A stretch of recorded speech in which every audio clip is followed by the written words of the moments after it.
الأستاذ رياض، أنت معروف عنك شخصية معروفة وممثل، عاد نحتاج إن احنا نتكلم عنك، ولكن بغينا بنعرف المشاهدين عن هذه الشخصية اللي قدمت الكثير من الأعمال سواء كانت في القريب أو في السابق.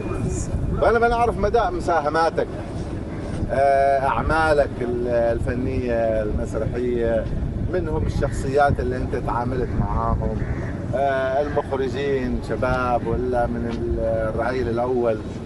نترك لك الفرصة. أول نقول بسم الله بسم الله والصلاة والسلام على رسول الله، ونتقدم بالشكر والتقدير لكم أستاذ سالم وأستاذ جلال على الاستضافة الطيبة في برنامجكم وحسن استضافتكم، ونقول مشكورين على اللفتة هذه الكريمة والطيبة.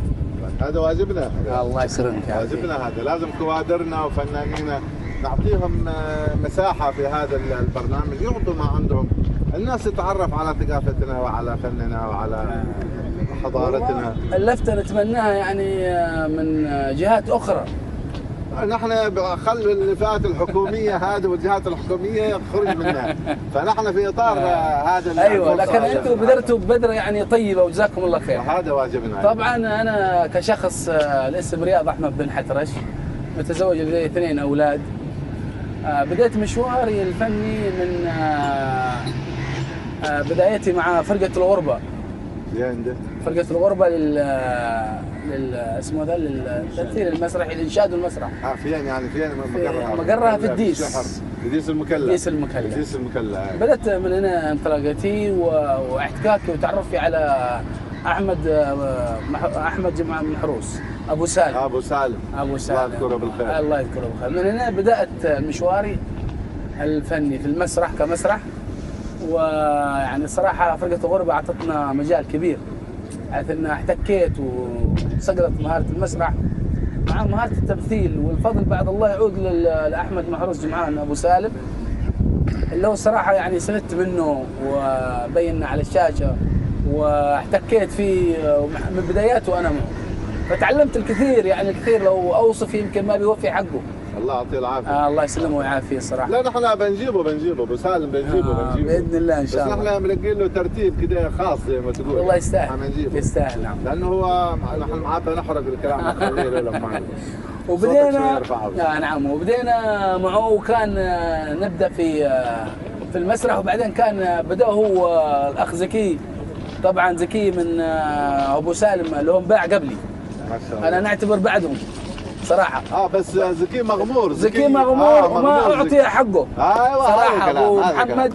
نحن اليوم يا زكي ما نعرف من هو زكي سويد. زكي سويد صراحة اليوم ده إبداع زكي يعني فوق الوصف. إبداع بالكلام الطبيعي، تقليد شخصية زكو. برضو عنده في المكسجة والصوتيات والشغلات هذه. أنا صاحب اللمسات هذه. كان من أوائل أصحاب الاستوديوهات الموجودة في المكلا. نعم.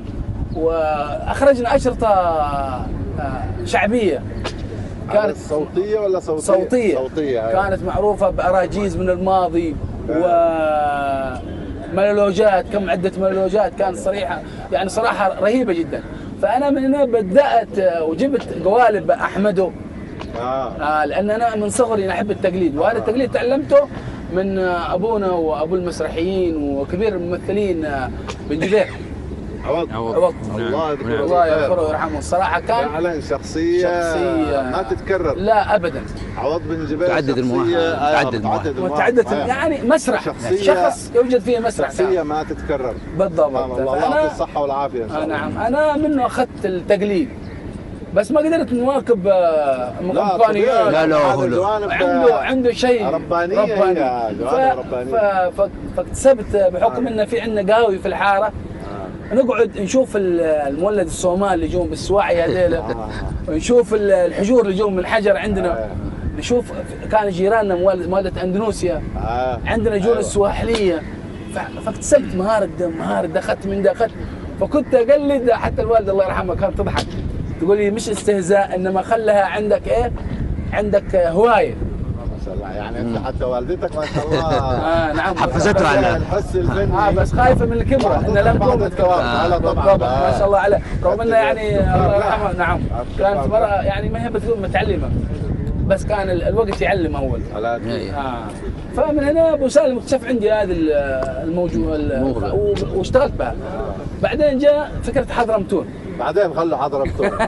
حضرمتون ده خلوا ما تلاقي فبدينا في المسرح والحمد لله يعني ظهرنا بالمسرح واشتغلنا، وبدا ابو سالم يدخل في عالم الاخراج، وبدا كنت انا محتصر